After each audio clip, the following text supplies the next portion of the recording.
Good morning, student. Today we are going to perform experiment number 3. Our objective is to calculate the COP of vapor absorption refrigeration system. In this system we required apparatus vapor absorption test rig.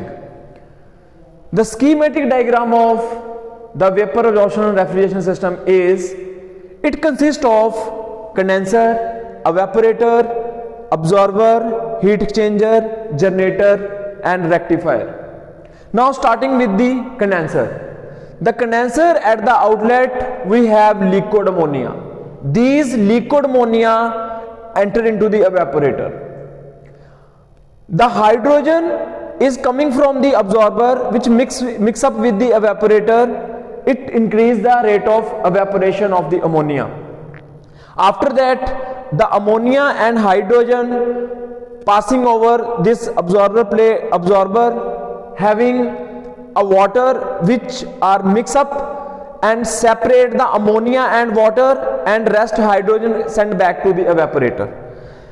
And ammonia and water passing through this heat exchanger to exchange the heat with the weak solution and then pass into the generator, where it increase the heat by the gas burner which converted into the ammonia vapor, or that is the ammonia vapor and water solution, and this solution enter into the rectifier where the water is again separate and ammonia vapor passing into the condenser. These are the schematic of vapor absorption refrigeration system.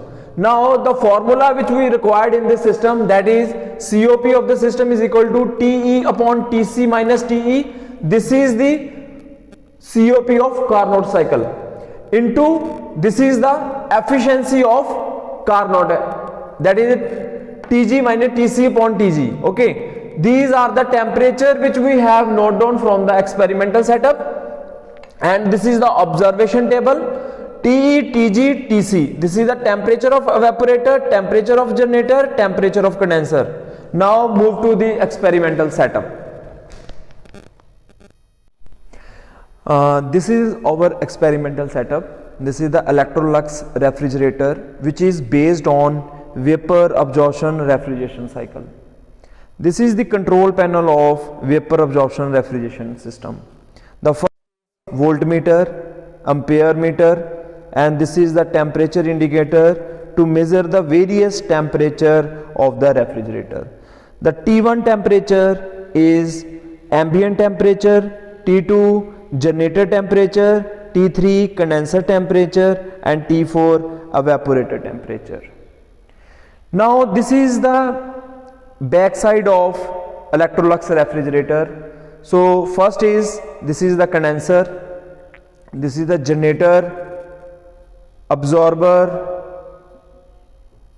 right, and the process which we have already discussed in the classroom as well as in this lab.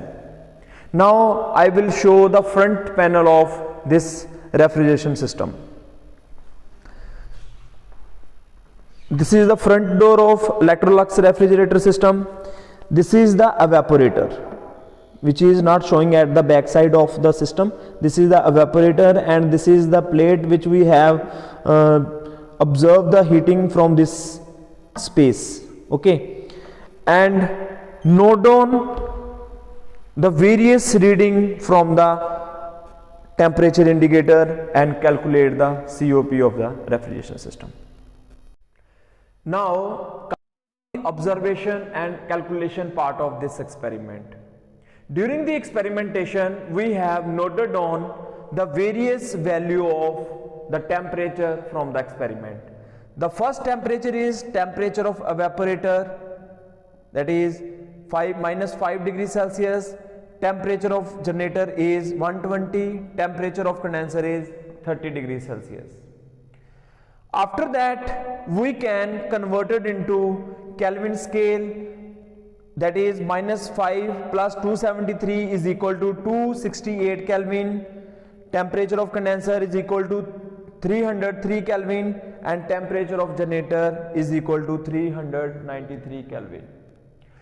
After that, these value putting into this equation and calculate coefficient of performance, that equal to 1.756. This is the result of our experiment. Now we can conclude this experiment that COP of vapor absorption system is always less than the COP of vapor compression refrigeration system.